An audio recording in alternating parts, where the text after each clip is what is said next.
네, 안녕하세요. 네, 반갑습니다. 네, 저는 조성백 강사라고 합니다. 예, 여러분 만나 뵙게 돼서 반갑습니다. 여러분들, 얼마 전에 있었던, 여러분들 필기시험 잘 보셨는지 모르겠습니다. 그동안 준비하시고, 시험 보시느라고 고생 많으셨습니다. 이제, 아쉬움이 남는 분들도 있고, 또 흐뭇하게 보신 분들도 있고, 이제 과거 시험을 뒤로 하고 남은 면접 준비에 올인하셔야 되지 않겠습니까? 그래서 제가 지방직을 중심으로 하는 면접에 대해서, 지방직뿐만 아니라 오늘 오리엔테이션에는 다양한 걸 할 건데요. 제가 어떻게 체계적으로 면접을 준비할 것인가에 대해서 또 첫 시간에 하고, 그리고 이따 기출문제 해설에 대해서 또 다음 시간에 차례대로 해보도록 하겠습니다. 우선 시작하기 전에 저 개인에 대해서 잠깐 설명을 좀 드리도록 하겠습니다. 좀 전에 말씀드린 대로 저는 조성백인데요. 저는 뭐 했던 사람이냐면은 지난 15년 동안 전국에 사무관 승진 시험을 주로 강의했습니다.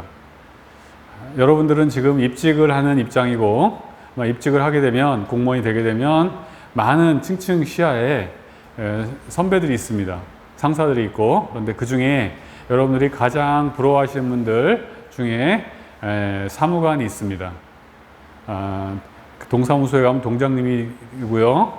또 어떤 구청에 가면은 과장님이 되고, 또 시청에 가면은 또 계장이나 또 사무관님이 됩니다. 여러 가지 팀장님이 되기도 하시고요. 여러 가지 입직한 이후에 최소 20년, 또 많게는 30년까지 근무하신 이후에 승급하게 되는 직급이죠. 그런데 제가 지난 15년 동안 사무관 승진 시험을 주로 강의를 했었습니다. 거기에서 법 과목도 있고, 또 역량평가라고 하는 그 과정도 있습니다. 역량평가 과정 안에 지금 여러분들이 준비하는 면접이 있습니다. 면접이 있고요. 또 여러분들이 간혹 발표한 5분 발표에 있는 어떤 기획력에 대한 부분도 있습니다. 거기에서는 여러분들이 준비하는 것보다 조금 더 난이도가 높습니다. 체계성을 원하고 조금 난이도가 높습니다. 그런 과정을 한 15년 동안 해서 지금까지 따져보니까 3,000명 내외 정도의 그런 분들이 저를 만나서 승진을 하셔서 사무관, 서기관, 부의사관 등등으로 지금 계시는 것 같습니다. 일부는 퇴직하시고 은퇴하신 분들도 있고, 대다수는 아직 현직에 있습니다. 많은 수의 사무관 승진 과정을 거치면서 저 역시 좋은 경험을 했고, 그런데 사무관 되신 분들이 되신 이후에 공직에서 열심히 하고 계시는데, 또 아울러 또 뭘 할까요? 여러분들, 그분들이 뭘 할까요? 뭘 하냐면요, 또 가끔 사이드로 면접관을 하시죠. 면접관을 하십니다. 여러분들의 이번 시험의 면접관도 상당수는 그런 분들이 와서 합니다. 현직에 있는 사무관들이 주로 하고, 또 가끔은 외부의 교수님들이 오시기도 하고 그렇습니다. 또 사무관 중에는 우리 지역 소속은 가급적이면 자제하고, 또 어디에요? 타시도, 타군, 타도, 아니면은 다른 기관에 그런 분들을 주로 모시죠. 그래서 주로 면접을 하시는 분들은 주로 많이 도르세요. 그래서 그런 분들, 지금 현직의 사무관으로 있는 분들이 여러분들의 면접관으로 오신다. 그런데 저한테 한 3,000명 가까이 배웠다고 그랬잖아요. 그런 분들이 여러분들의 면접 평가를 하고 나서 종종 저한테 연락이 옵니다. 와서 이번에 면접 평가한 결과에 대해서 상의도 하고, 어떠한 자신들의 감흥이랄까요? 느낌도 말하고, 또 아쉬운 점, 또 좋았던 점, 이런 것들도 같이 얘기하곤 합니다. 술자리에서 하기도 하고, 전화상으로 하기도 하고, 등등. 그러면서 그런 부분을 많이 얘기해요. 또 주로 아쉬웠던 부분들에 대해서 준비가 좀 안 돼 있다 하는 그런 아쉬움을 많이 남겼고, 그래서 저한테 자꾸만 좀 강의를 좀 했으면 좋겠다, 그런 얘기도 많이 들었습니다. 그런 과정에 제가 이제 코로나와 같은 이런 시국의 변화 속에서 조금 제가 시간이 좀 남았고, 영상 강의를 하다 보니까 남아서 여러분들에 관련된 책도 쓰게 되고 또 강의도 하게 됐습니다. 제가 많은 수의 사무관을 배출하면서 그분들에게 느낀 점이 있지 않겠습니까? 또 공직 문화라는 게 있지 않겠습니까? 그런데 어떤 사람들을 그런 사람들이 선호하고, 또 어떻게 말하는 것들, 또 어떤 자세 내지는 어떤 어투나 내용, 이런 것들을 또 공직 문화라고 하는 그런 틀 안에서 어떤 걸 선호하는지, 또 가급적이면은 어떻게 체계적으로 대답할 수 있을까. 공직에서의 가장 중요한 것들은 어떻게 돼? 우리 조직 내에서 안정적이고 체계적이고 성실하게 일할 사람을 뽑는 시험이란 말이에요, 면접에서. 그래서 제가 주로 여러분들에게 주안점을 두는 것은 제가 그동안의 경험을 바탕으로 빠른 시간 안에 면접의 기본 구조를 완성시켜 드리는 게 목적입니다. 최소한 우수, 보통, 미흡 중에 미흡에 빠지지 않고 조금 더 체계적으로 갈 수 있도록 제 나름대로 정말 저 자신의 작은 실력이지만 이런 것들을 표현해서 여러분들이 가는 길에 조금이나 도움되고자 이런 자리를 만들었습니다. 네, 그렇고요. 그래서 다시 하면은 그 공무원 면접에서 원하는 어떤 체계적으로 말할 수 있는 거, 안정적으로 얘기할 수 있는 거, 그 다음에 조금 더 남보다 어떤 그 중 이상의 과정을 빠르게 이해할 수 있도록 하는 거, 도달할 수 있도록 하는 거, 빠른 시간 안에. 그래서 제가 어떤 구조나 틀이나 이런 것들을 여러분들에게 체계적으로 좀 전달하겠습니다. 네, 이런 정도로 제 말씀, 제 얘기를 생략하고요. 과정 내에서, 과정하는 중간중간에 기타 못했던 얘기는 하도록 하겠습니다. 네, 여러분들이 면접에 부담을 느끼시는 분들도 있고, 또 자신 있는 분도 있고, 그렇습니다. 근데 마지막 최종 합격자의 명단이 나오기까지는 어떻게 하셔야 돼요? 정말 낮은 자세로, 꾸준히 성실하게 하셔야 돼요. 최종 명단에 내 이름이 있기까지는 정말, 건넘지 말고, 자만하지 말고, 마지막까지 성실하게 임해 주셨으면 좋겠다 말씀드리고 싶습니다. 그러면 첫 시간에는 그 면접의 구조에 대해서, 여러분들이 하는 면접의 구조에 대해서 제가 좀 설명 좀 드리도록 하겠습니다. 여기 그 PPT의 화면을 보면서 설명 좀 드리도록 하겠습니다. 화면을 보시고요. 그 면접에서는 세 가지가 있습니다. 면접을 다시 정리하면, 구조를 나누면, 제일 첫 번째, 나를 물어보는 문항이 있습니다. 나를 물어보는 문항이 있습니다. 두 번째는 조직을 물어보는 문항이 있습니다. 조직 안에는 업무나 이런 것들이 있죠. 조직을 물어보는 경우가 있습니다. 세 번째는 사회 현상을 물어보기도 합니다. 그래서 다시 정리하면, 나 개인에 대한 개인 신상이라든가 공직관이라든가 경험이라든가 이런 걸 물어봅니다. 두 번째는 조직에 대한 부분을 물어봅니다. 조직에서의 업무라든가, 또 아니면은 조직에서의 발생하는 각종의 갈등 해결, 또 민원 해소, 이런 부분을 물어봅니다. 마지막으로는 그 기타 사회 현상과 사회 이슈에 대해서 물어봅니다. 그래서 그 중에 전문 지식이라고 했는데, 이런 것들은 조직에 대한 부분으로 볼 수도 있습니다. 그런 것들을 어떻게, 한번 문제를 읽어보시면 어떻습니까? 코로나 때문에 걱정인데 기관에서 하고 있는 대비책은 무엇입니까? 또 기관에서 해야 될 대비책은 무엇입니까? 하고 있는 대비책, 또 기관에서 해야 될 대비책은 무엇입니까? 이렇게 물어봅니다. 그러면 네, 여기서 저는 첫째, 둘째, 셋째라고 했습니다.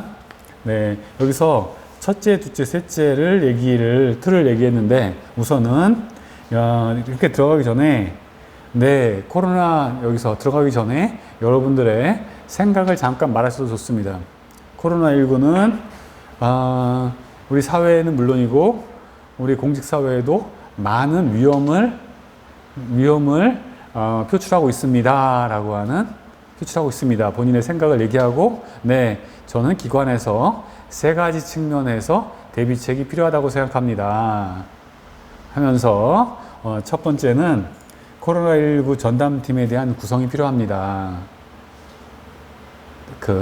네, 전담팀은 보건소나, 네, 내지는 우리 조직 내 보건 담당 공무원, 그 다음에 보건소, 기타 관련 담당 공무원으로 전담팀 구성이 필요합니다. 아울러 두 번째는 방역 물품의 구입과 소독 등도 필요합니다.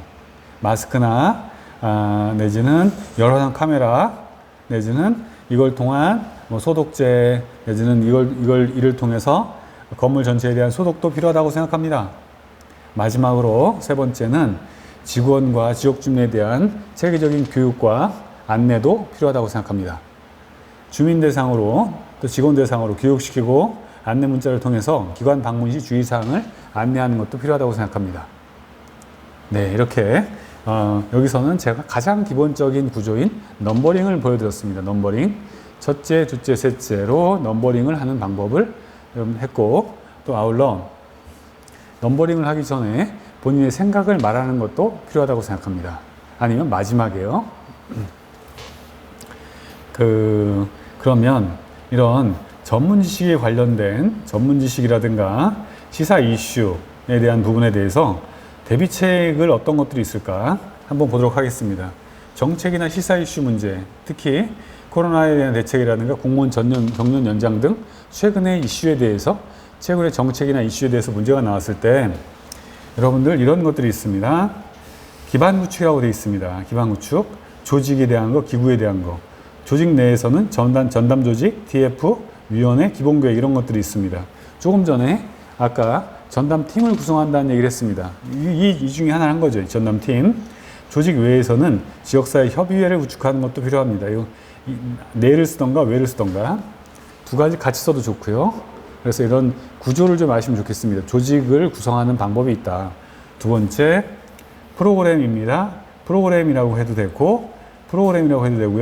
시스템이라고 말씀하셔도 좋고, 여러 가지 용어는 바꿔서도 좋습니다. 시도 차원에서는 어떤 프로그램, 매뉴얼, 지침서, 회의나 행사, 시군구 차원에서는 프로그램에 대한 운영입니다. 운영. 소외계층에 대한 거, 시기나 장소, 연령에 대한 각종 프로그램을 직접 운영하는 것은 시군구의 역할입니다. 그래서 유형에 따라서 프로그램이 나오는 경우가 있습니다. 세 번째는 역량 강화 또는 인식 제고죠. 조금 전에 인식 제고가 있었습니다. 사람에 대한 영역인데 내부 직원에 대한 연수나 동아리, 컨설팅이 있고 지역 주민에 대한 교육 상담, 참여 소통, 홍보 이런 것들이 있습니다.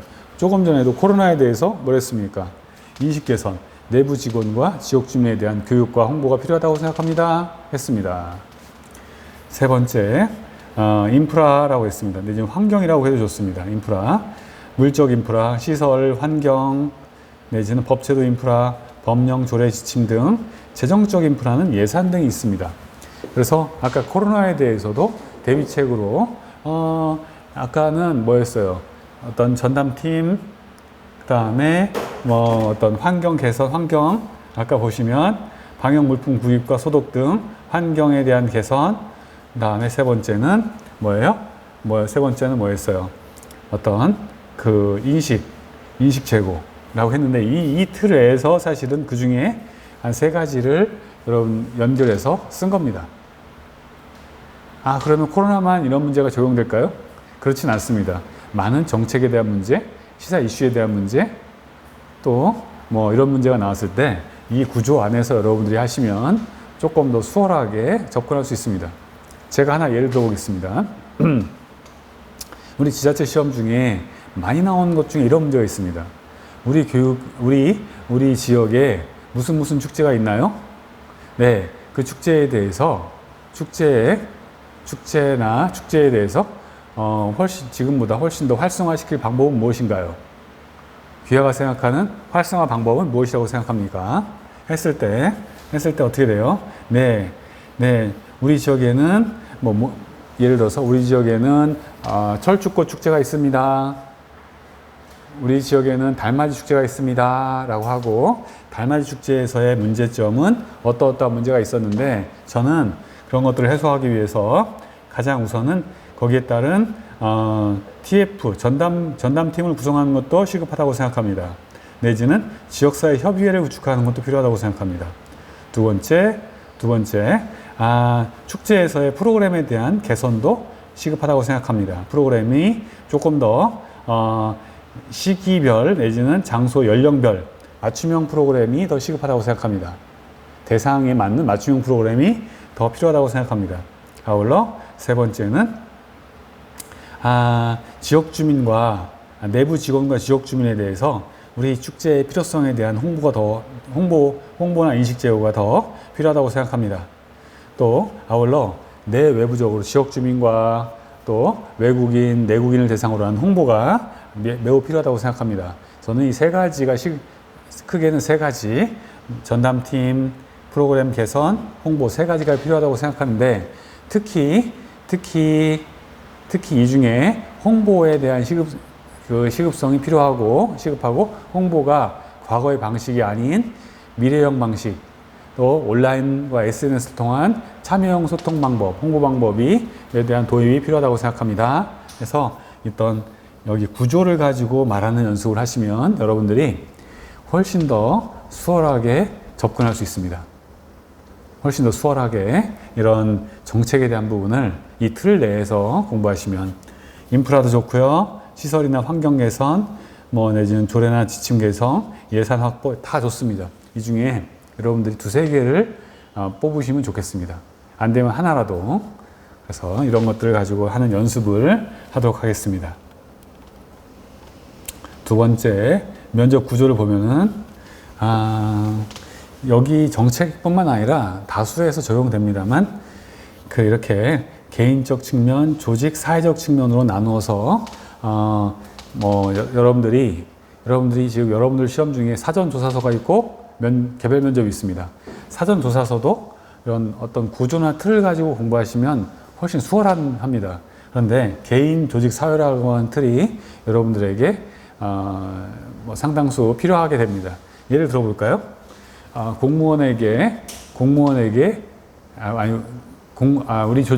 공무원에게 청렴은 왜 필요합니까?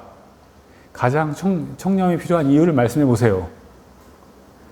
한번 했다고 쳐봐요. 그럴 경우에 말씀드리겠습니다. 청렴은 매우 중요한 공직 가치입니다.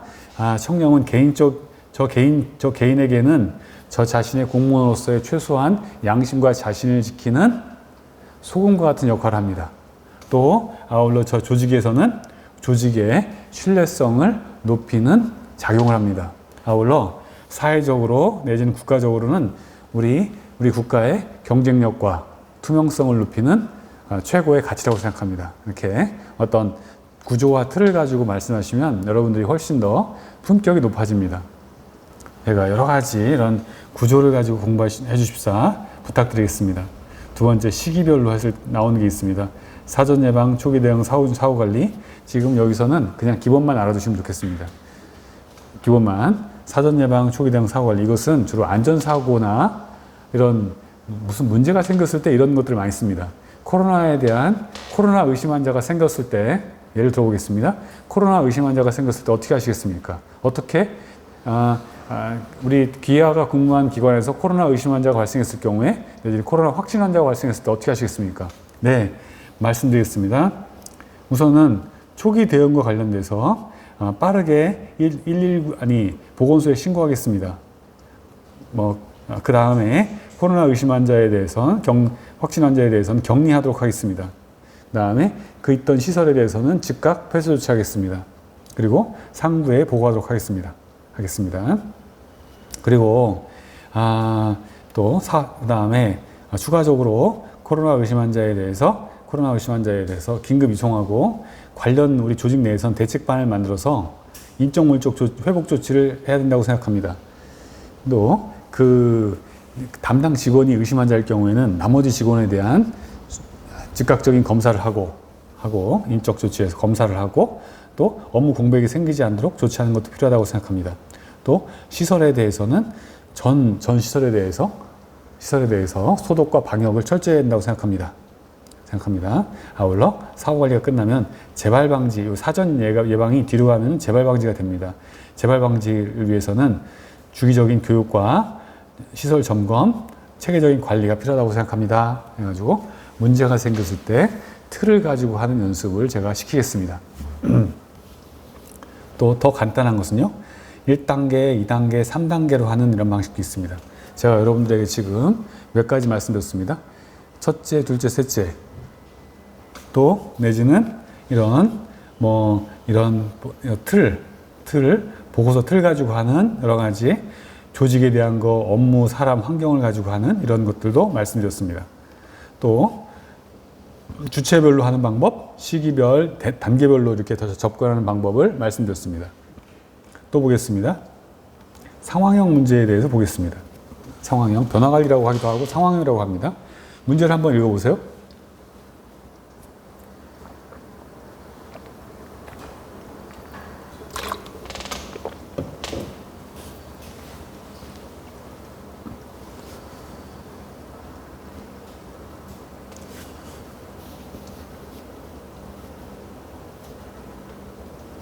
네, 퇴근 준비 중에 업무 관련 일이 생긴다면 어떻게 하시겠습니까? 지금 퇴근해가지고 막 짐 싸고 있는데 업무 관련돼서 민원이 왔다라든가 급하게 상사가 뭔가를 요청하고 있어요. 새로운 보고를 요청하고 있어요. 어떻게 하실 겁니까? 엄청나게 짜증나는 거죠. 여러분들이 싫은 거고 또 빨리 또 본인이 사적인 약속이 있으면 더 문제가 됩니다. 어떻게 하시겠습니까? 여기서 우선은 결론이 나올 수 있는 경우는 결론을 얘기하는 게 좋습니다. 결론. 우선은 개인 일도 중요하지만 공적인 일이 중요하기 때문에 퇴근을 미루고 바로 업무 처리를 시작하도록 하겠습니다. 라고 하는 결론을 줄 수 있으면 결론을 내주세요. 또 아울러 여기서는 결론 이후에 해결 원리를 1, 2, 3단계로 나눠서 했는데 아니면 해결 대신에 이유를 얘기해 주셔도 좋습니다. 이유를 한다면 어떻게 돼요? 저 자신은 어떻게 돼요? 저 개인의 일보다 공직자로서 조직의 일이 우선한다고 생각합니다. 또 담당 급한 일이 저의 업무라면 제가 마땅히 처리하는 게 맞다고 생각합니다. 조직을 위해서. 저 개인을 위해서도 그렇고 우리 조직을 위해서도 마찬가지입니다. 아까 했었죠. 개인과 조직으로 나눠서 했던 거. 저 개인에게 선공후사의 저 자신의 가치관, 또 아울러 우리 조직에게 제가 필요로 한 영역이기 때문에 조직을 위해서 제가 나서는 게 맞다고 생각합니다. 이유. 또 내지는 해결 방법으로는 업무를 어떻게 처리하겠습니다 했을 때 업무의 내용을 다각적으로 분석하고 두 번째로는 중요도와 시급성을 고려해서 처리 순서를 정해서 처리하도록 하겠습니다. 세 번째는 처리 이후에는 미진한 부분에 대해서는 추후 보완 조치를 하도록 하겠습니다. 그런 다음에 퇴근하겠습니다. 아울러 공적인 일을 우선하고 처리하는 것이 선공후사의 원칙이 저 자신에게는 물론 공직에서 가장 필요한 자세라고 저는 생각하고 있습니다. 라고 해서 마지막 강조하는 것을 해봤습니다. 여기서 제가 대책과 관련돼서 좀 설명드리면 한번 읽어보세요.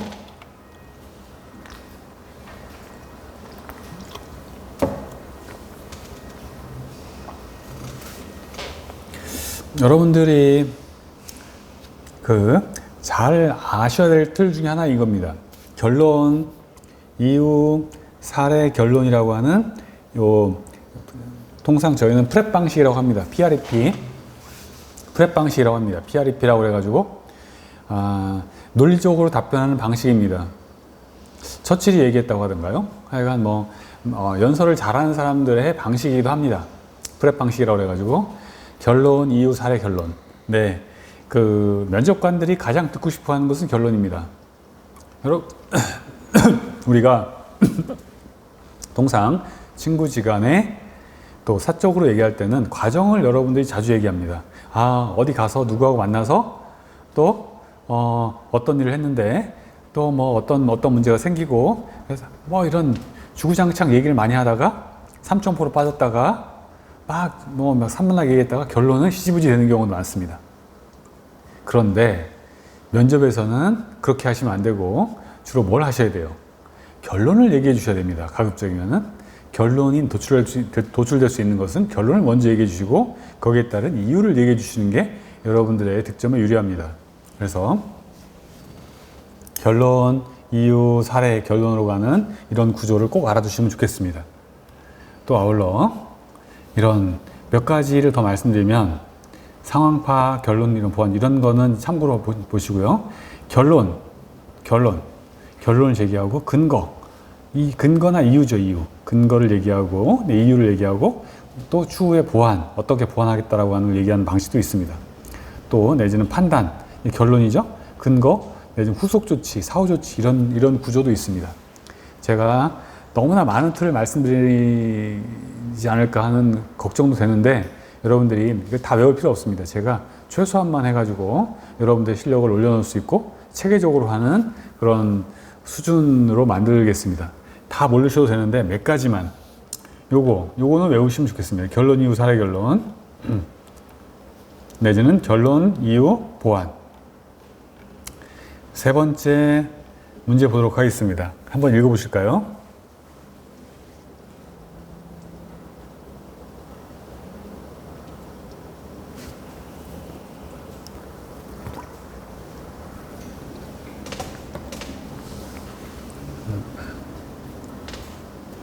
네, 조직이 바라는 것과 본인이 추구하는 것이 다를 경우에 어떻게 선택할 것인가를 물었습니다. 여러분들이 그러면은 개인적으로는 본인이 바라는 것을 추구하고 싶겠지만 면접장에서는 뭐라고 하셔야 돼요? 결론을 얘기해 주셔야죠. 네, 말씀드리겠습니다. 공직자로서 또 공공기관에 근무하는 사람으로서 공익을 우선하는 것이 너무나 당연하다고 생각합니다. 여러분들 뻔한 답변이지만 공직자로서 체계적 어떤 기본적인 대답은 해주셔야 됩니다. 나는 독특하게 얘기하겠다. 나는 남과 다르게 얘기하겠다. 바보 같은 생각입니다. 너무 튀지만 않으면 다 붙을 수 있는 그런 시험에서 지극히 튀어서 우를 범하지 않고 무난하게 가시는 게 좋습니다. 공익을 우선하겠습니다. 그래서 여기서는 뭐 민주성, 투명성 내지는 책임성을 바탕으로 업무를 추진하겠습니다라고 하는 그 공익에서 원하는 바에 따라서 민주적으로 투명하고 책임 있게 추진하겠습니다. 또 공사 구별에서 매 순간 공익을 최우선으로 하는 자세를 취하도록 하겠습니다라고 하는 그런 얘기를 했습니다. 공직관을 여러분들이 공직 가치는 늘 물어보는 문제인데 여러분들에게 내가 중요시하는 공직관을 준비할 필요가 있습니다. 그래서 제가 중요시하는 공직관은 무엇입니다? 청렴입니다.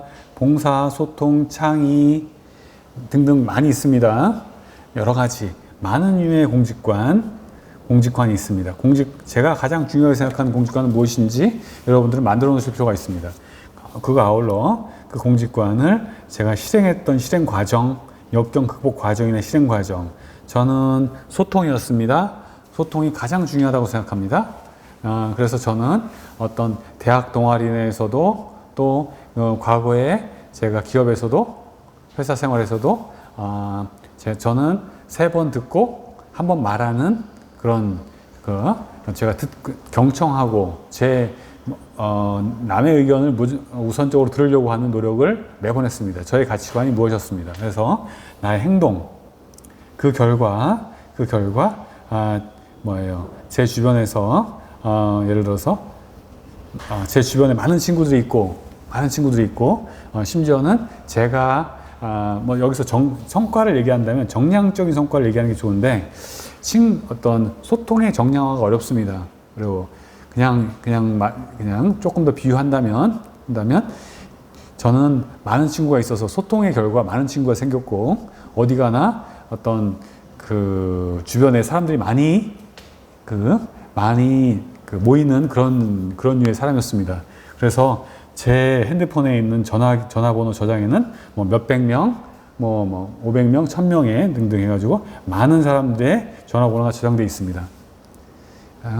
저의 장점은 소통이라고 생각하고, 그 소통이 우리 공직에게, 우리 조직에게 어떻게 공직사회에서 민원인의 의견을 최우선적으로 먼저 듣는 공직자가 되고 싶습니다 라고 하는, 조직에서 어떻게 나의 역량을 발휘하겠다는 것들을 연결해서 말씀해 주시는 이런 틀을 여러분들이 기억해 주셨다가 만들어 놓으셔야 됩니다.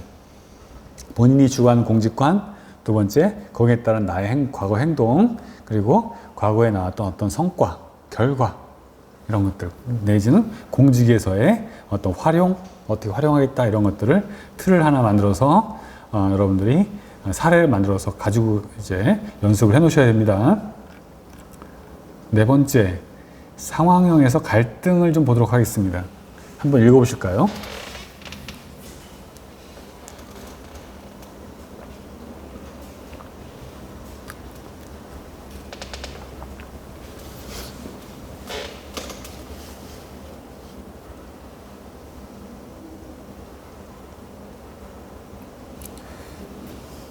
네, 직장 내에서 동료와 갈등이 발생한다면 어떻게 해결하겠는지 말씀해 보십시오.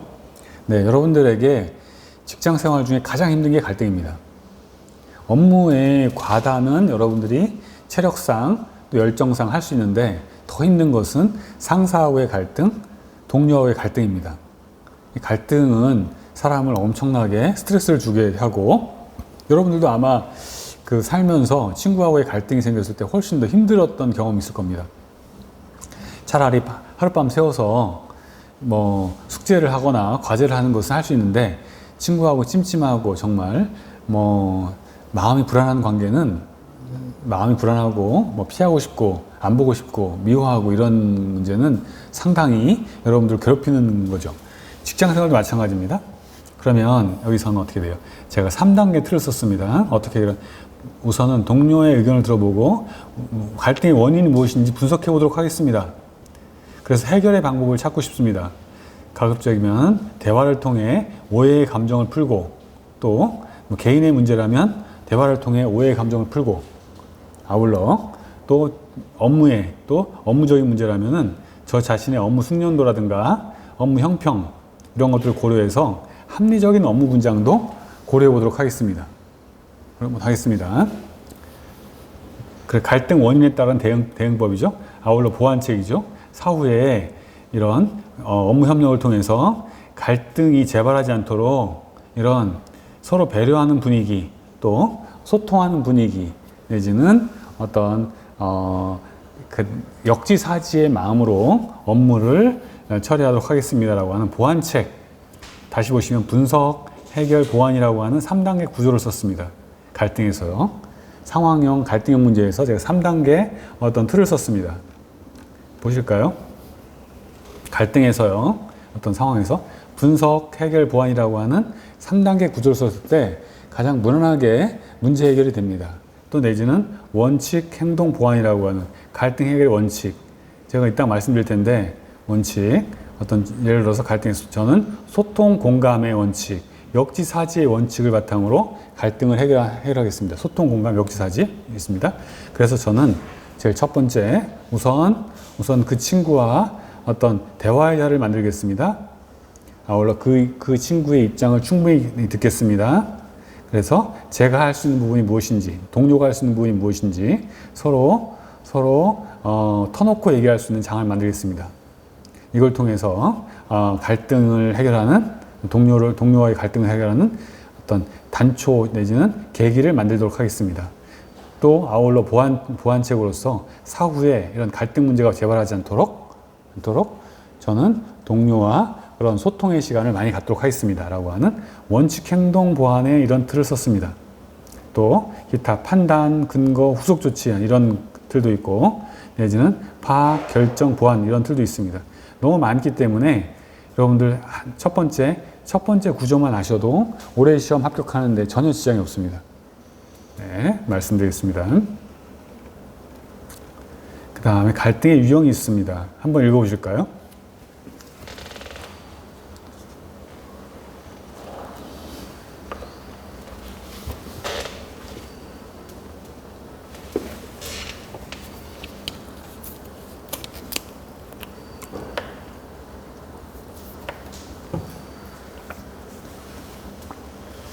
주체별로 갈등의 유형이 있습니다. 그런데 여러분들에게 주로 발생하는 시험 문제에서 발생하는 것은 상급자와의 갈등과 민원인과의 갈등 두 가지 측면에서 여러분들에게 시험에 납니다. 상급자의 주로 위법 부당한 지시를 물어봅니다.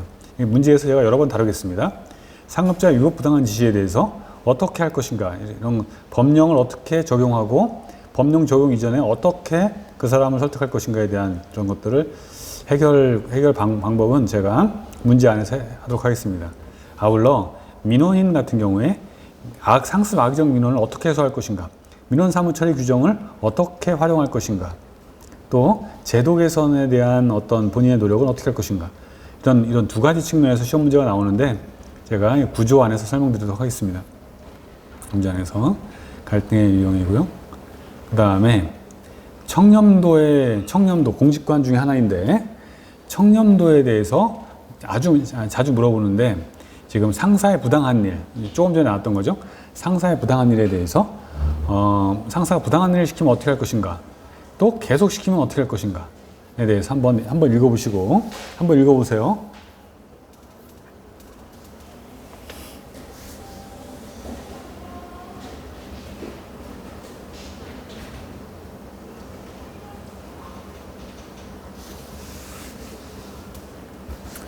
네, 우선은 그 공정한 지시라면 최선을 다하고 부당한 지시라면 정중하게 거절하겠습니다. 결론이죠.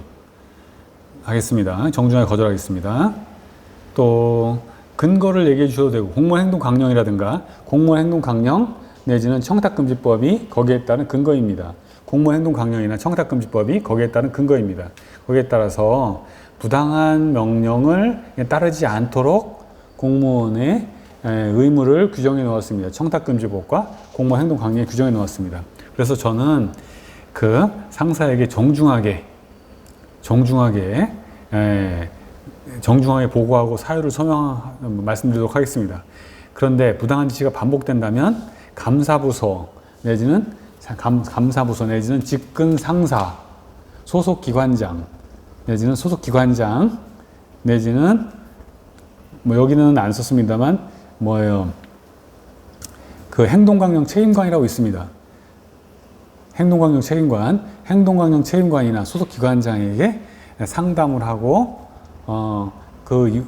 후속 조치를 고려해 보도록 하겠습니다. 첫 번째는 어떻게 하고요? 첫 번째는 정중하게 거절해서 의의가 상하지 않도록 하고, 그런데도 불구하고 지속적으로 요청한다면 이렇게 하겠습니다. 그런 것들 아울러 참고. 여기서 청렴에서 주로 나오는 법령은 두 가지입니다. 아니, 세 가지. 청탁금지법, 지방공무원법, 공무원행동강령. 특히 청탁금지법과 공무원행동강령이 가장 중심인 법령입니다. 아까도 개인적, 조직적, 사회적, 청렴에 대한 말씀드렸었죠. 내지는 청렴에 대해서 청렴도를 향상하기 위해서는 인프라, 인식, 프로그램, 여기서 이런 틀을 한번 써봤습니다. 처음에 배웠던 틀입니다. 처음에 배웠던 틀. 그 다음에 여러분들에게 조금 더 수월한 경험형 문제가 있습니다. 경험. 한번 읽어보실까요? 경험형 문제를.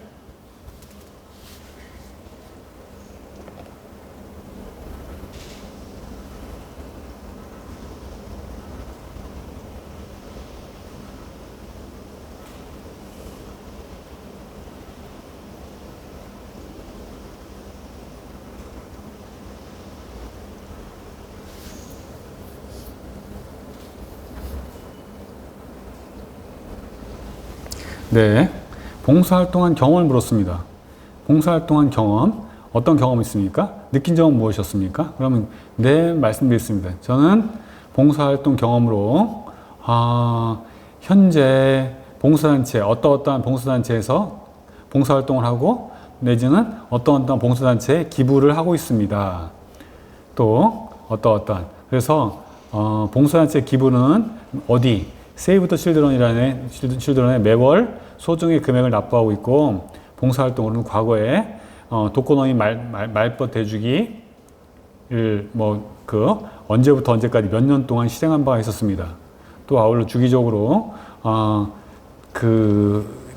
어떤 부상 환자들을 위해서 수혈을 3개월에 한 번씩 헌혈을 하고 있습니다. 수혈을 위해서. 그렇습니다. 또 맨 마지막으로 물었던 게 뭐예요? 느낀 점이잖아요. 여기서 강조 대신에 느낀 점 정도가 되어 있는데, 봉사활동하면서 저 개인적으로 스스로 감사하는 마음이, 오히려 저 스스로 감사하는 마음이 생겼고, 사회적으로 저의 작은 봉사활동이 우리 사회에 조금이나마 영향을 미쳐서 어떤 공동선으로 가는, 공동선으로 가는데 기여할 수 있었다고 생각합니다. 라고 하는 자신의 느낌을 말씀해 주시면 좋겠습니다. 그래서 이런 경험형 문제를 물어보는 경우가 있습니다. 경험형. 그랬을 때는 어떤 상황, 물론 이 앞에 결론을 줄 수 있으면 결론을 내는 게 좋습니다. 결론. 어떤 과거의 상황, 어떤 상황에서 저는 어떤 행동을 했습니다. 그 결과 어떤 결과가 나왔습니다. 정량과 정성, 수상이나 파급을 적절하게 섞어서 성과에서 말씀해 주시면 좋습니다. 이 중에 제일 중요한 것은 정량적 성과입니다. 정량 성과입니다. 제가 문제를 통해서 말씀드리겠습니다. 상황, 행동, 결과라고 하는 이 틀을 잘 보셨다가 여러분들이 경험형 문제에서 활용하시면 좋습니다. 또 하나, 여러분들 제가 첫날 만나서 너무나 많은 것을 하지 않나 라고 하는 걱정도 됩니다. 여러분들이 처음에 이걸 소화할 수 있을까? 그런데 여러분들은 암기력도 좋으시고 그렇기 때문에 믿고 한번 해보도록 하겠습니다. 여러 번 반복해서 들으시길 바라겠습니다. 지금 면접 구조에 대해서 다시 한번 설명드리면, 아까 제일 처음에 이런 제도 시설, 기반, 인식, 운영, 협력 이런 것들 가지고 2개나 3개를 여기서 뽑는 걸 해봤습니다.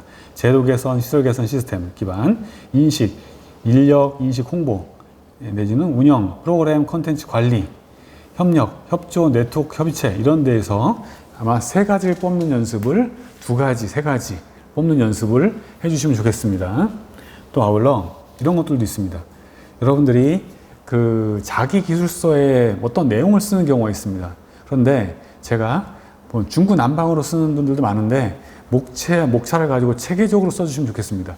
가로넣기 해가지고 체계적으로 써주셔야 되는데, 예를 들어서 어떤 대상, 내용, 시기, 방법으로 체계화시키는 방법, 하드웨어와 소프트웨어 나눈 방법, 하드웨어, 소프트웨어, 예를 들어서 스마트 한 주민 환경, 우리 지자체의 스마트 민원 환경이라고 하다면, 그러면 하드웨어는 어떻게, 소프트웨어는 어떻게, 민원 해소 환경, 하드웨어, 소프트웨어 나누는 방법, 내지는 어떤 세입 측면, 세출 측면, 내부, 외부, 이렇게 제가 지금 나누는 방식을 여러분들에게 소개합니다. 나누는 거. 어떻게 체계적으로, 자기소서도 마찬가지고, 면접도 마찬가지입니다. 면접도 어떻게 체계적으로 말할 수 있을까? 중구난방으로 막 얘기하지 말고 체계적으로 얘기할 수 있을까? 그 다음에 아까 초기 대응, 사후조치 재발 방지 아까 했었죠? 제가 코로나와 관련돼서 어떨 때는 계획 단계, 집행, 평가로 나눠서 계획 단계에서는 어떻게 하고, 예를 들어서 엄청난 민원이 와요. 민원. 원자력 발전소 민원 해소라고 봐요. 아니면은 뭐가 있을까요? 특수학교 설립 민원, 내지는 쓰레기 매립장 민원 있잖아요. 민원 해소를 위해서 담당자라면 어떻게 하시겠습니까? 네, 말씀드렸습니다. 저는 계획 단계에서 지역 주민의 의견을 적극적으로 수렴하도록 하겠습니다. 민주성을 바탕으로 지역 주민의 의견을 수렴하겠습니다. 또 집행 단계에서는 집행 과정을 투명하게 공개하도록 하겠습니다. 지역 주민이 알 수 있도록 투명하게 공개하도록 하겠습니다. 아울러 평가 단계에서는 소의 어떤 우리가 했던 지금 원자력이든 쓰레기 매립장이든 이렇게 어떤 혐오시설의 어떤 결과나 혐오시설 도입 이후에 발생한 여러 가지 결과물을 평가회라든가 또 어떤 결과 보고서를 통해서 지역 주민에게 공개하고 어떤 거기에 따른 책임 소재도 분명히 하도록 하겠습니다. 라고 하는 평가. 계획, 집행, 평가라고 하는 이런 단계를 활용하는 방법도 있습니다. 내지는 선정, 운영, 평가 이렇게 하는 방법도 있습니다. 또 내지는 과거, 현재, 미래. 과거, 현재, 미래 이런 구조도 있습니다. 예를 들어서 여러분들은 공직을 위해서 여러분들 공직 생활에서 가장 맡고 싶은 업무는 무엇이고 그것을 위해서 본인은 무엇을 준비했습니까? 본인이 원하는 희망하는 업무는 무엇입니까? 그걸 위해서 무엇을 준비했습니까? 했을 때, 네, 저는 어떻게 돼요? 저는 우리 지자체의 어떤 시스템, 우리 지자체의 예를 들어서 어떻게 뭐랄까요? 네트워크, 지자체 안에 있는 네트워크, 어떤 시스템 구축 내지는 뭐 스마트 시티 내지는 여러 가지 어떤 시스템 구축이라고 하면 저는 과거에 컴퓨터 공학과 내지는 컴퓨터 공학과라든가 내지는 도시환 어떤 관련 학과 있잖아요. 컴퓨터 공학이든 기타 어떤 그런 저는 어떠한 그 전공을 한 바 있습니다. 아울러 저는 현재 과거에는 어떤 전공을 한 바 있습니다. 현재 관련돼서 어떠한 서적과 도서를 주기적으로 읽고 있습니다. 아울러 향후에 미래에는 관련 대학원에 진학해서 학위를 따고자 하는 내지는 관련 학문을 더 공부해서 자격증을 따고자 하는 포부를 가지고 있습니다. 해서 과거, 현재, 미래로 이어지는 이런 구조를 활용하시는 것도 좋습니다. 또 어떤 생산, 유통, 판매, 홍보 이런 것들은 어떤 지역 특산물을 어떻게 활용할 것인가, 지역의 특산물 내지는 지역 자원 어떻게 활용할 것인가, 생산, 유통, 판매, 홍보라고 하는 어떤 물류의 흐름입니다. 물류 아시죠? 어떤 농산물이든 공산물이든 내지는 서비스든 이렇게 물건이든 어떤 생산되고 유통되고 판매되고 홍보하는 이런 과정입니다. 유통 과정을 제가 한번 설명했습니다. 유통 과정 가지고 설명하는 방법도 있습니다. 또 하나 단기, 중기, 장기로 나눠서 단기에는 뭐 하겠습니다. 중기, 장기로 나눠서 어떻게 처리하도록 하겠습니다. 과제를 시기적으로 나누는 방법도 있습니다. 1단계, 2단계, 3단계 같은 유형입니다. 내지는 행사 전중으로 나누는 방법도 생각해 볼 수 있습니다. 행사, 예를 들어서 안전조치. 지금 최근에 안전사고가 빈발한데 이번 행사와 관련돼서 안전사고, 안전대책을 뭐라고 생각하는가?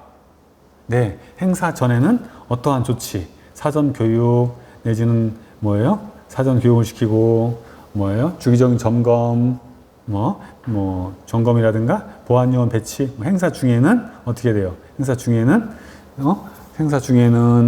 주기적으로 여기서 뭐 하면 좋을까요? 행사 중에는 그 안전 대비한 119라든가 또 어떤 보안 요원을 다 배치해서 그 사람들이 주기적으로 점검하고 관리하고 안전사고에 대한 대비책을 행사 중간중간에 어떤 공지하고 알려주고 행사 이후에 사고가 발생했다든가 행사 이후에는 안전사고 후속 조치로서 그 사람들에게 어떤 피해 보상이라든가 물적 내지는 재산적 피해에 대해서 어떻게 보상하겠다라고 하는 이런 것들 행사 전중으로 나누는 방법도 있습니다. 또 주체별로 볼까요? 아까 했습니다. 개인, 조직, 사회라고 하는 틀을 아까 설명드린 적이 있습니다. 또 내부 직원, 지역 주민, 내외부로 사람을 나누는 겁니다. 내외부, 홍보할 때 내부 직원을 대상으로 홍보, 지역 주민을 대상으로 홍보, 나누는 방법도 있고 나누는 방법을 제가 설명드리는 겁니다. 또 하나 장소별로는 지역 내외로 나눠서 지역 주민에 대해서 어떻게 하고 또 관광산업에서 지역 주민에 대한 어떻게 혜택 또 지역 외 주민에 대해서는 어떠한 혜택에서의 차별이라든가 건물 안팎 있습니다. 대상별로도 중요합니다. 청년, 중년, 노년으로 나눠가지고 또 실업대책이라고 하면은 청년 실업에 대해서는 어떻게 하겠습니다. 또 중장년 실업에 대해서는 어떻게 대처하겠습니다. 노년의 일자리를 원하는 실업자들에 대해서는 어떤 대책을 제시하는 게 필요하다고 생각합니다. 나눠서 실업 대책이라고 하면은 또 어떤 그 가해자, 피해자, 제3자도 있습니다. 피해자. 예를 들어서 뭐 우리 지역에 뭐 외국인들의 어떤 폭력이 빈번하고 있다. 어떤 우범화가 되고 폭력이 지금 난무하고 있다. 그러면은 폭력에 대해서 가해자에 대한 조치, 피해자에 대한 조치, 제3자에 대한 어떤 조치, 제3자에 대해서 어떤 대상별. 이거는 교사학생학공헌은 이거는 교육청 위주에서 나왔을 때 주로 문제가 되는 그런 겁니다. 참고 삼아 알아두시면 좋겠습니다. 또 하나는 일반 계층과 소외 계층으로 나누는 방법이 있습니다. 소외계층을 지원하는, 예를 들어서 기본소득은 뭐 전거지만 소외계층 지원 방법이 됐습니다. 소외계층. 예를 들어서 코로나 이후 실업이 현재 증가하고 있는데 거기에 따른 대책, 일반 계층에 대해서는 소외계층에 대해서는 어떻게 지원할지에 대해서 나눠서 대비하는 그런 방법입니다. 제가 여러 가지를 여러분들 설명드렸습니다. 처음에 여러분들에게 너무나 많은 과부가 걸릴까봐 걱정인데 이런 것들을 적어 놓으셨다가 요소에서 체계를 바탕으로 활용하시면 좋겠습니다. 서면으로 시험 볼 때도 좋고요. 구술로 할 때도 좋습니다. 구술로 할 때 이런 것들을 구사하면은 훨씬 더 체계성을 주고 남보다 경쟁력을 강화시킬 수 있습니다. 구술 면접도 좋고 서면 사전조사도 좋습니다. 이런 것들을 알아두셨다가 체계성을 주는 연습을 하시면 좋겠습니다. 마지막으로 하나만 더 하겠습니다. 여러분들을 여러분들이 하는 행동에서 갈등을 처리하던가 아니면 특정한 업무 처리할 때 기준을 설정하는 사람은 훨씬 더 세련미를 줄 수 있고 소신을 줄 수 있습니다. 공직자로서 소신이 있다는 인식을 줄 수 있습니다. 기준을 설정하는 것들이 매우 필요합니다. 기준에 대해서 좀 설명드리면요. 한번 읽어보세요.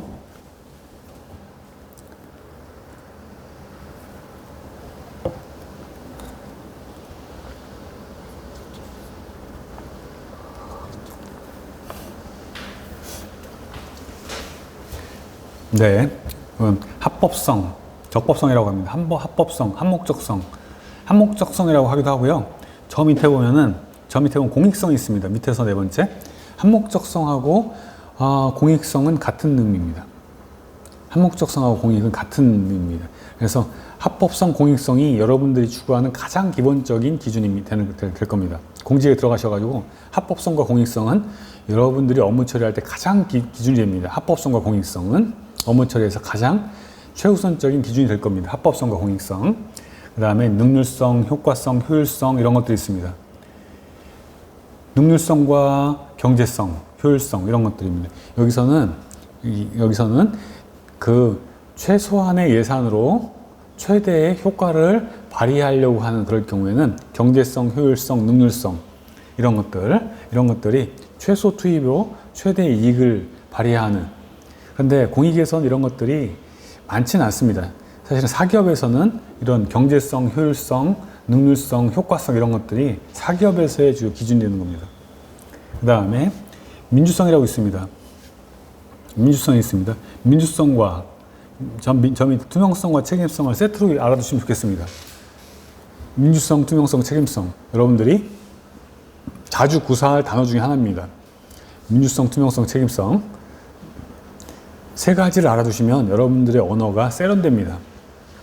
세련되게 할 수 있습니다.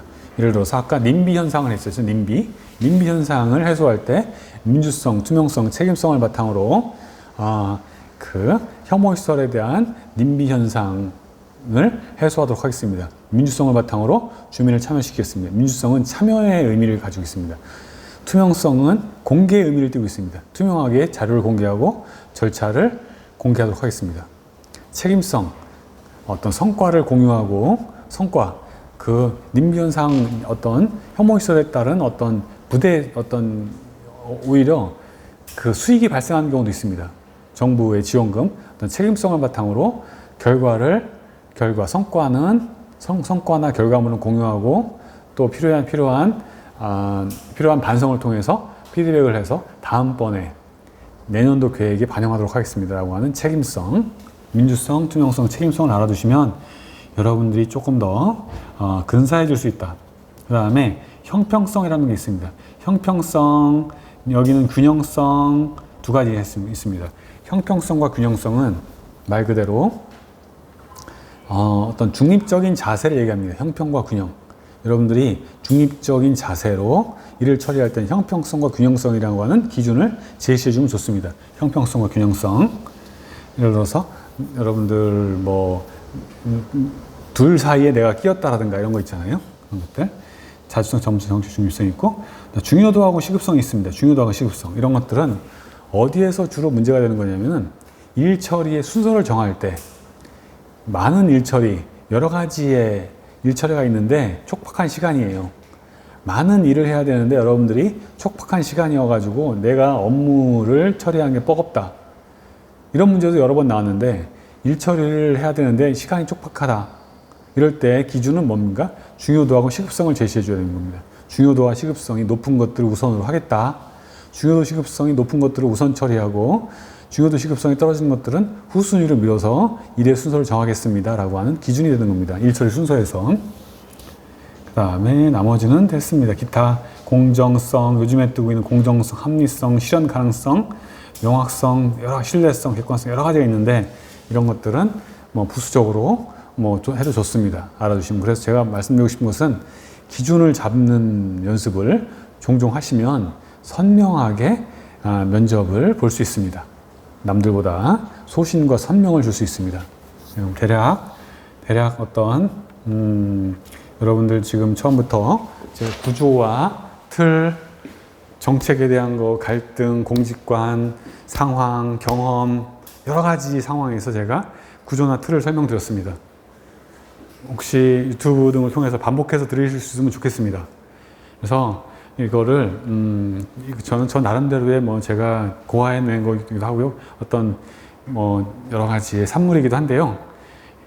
그건 제 의견이기도 합니다. 이런 것들을 여러분들의 서면과 구술에서 몇 가지를 활용해서 투영을 해서 반영을 해서 실전에 쓰셨으면 좋겠어요. 저의 작은 바람입니다. 잠깐 쉬었다가 이제 그 다음부터는 요 내용을 문제로 접목해서 어떻게 이거를 접목해서 쓰는지 계속 적용을 한번 해보도록 하겠습니다. 네, 좀 쉬었다 하겠습니다.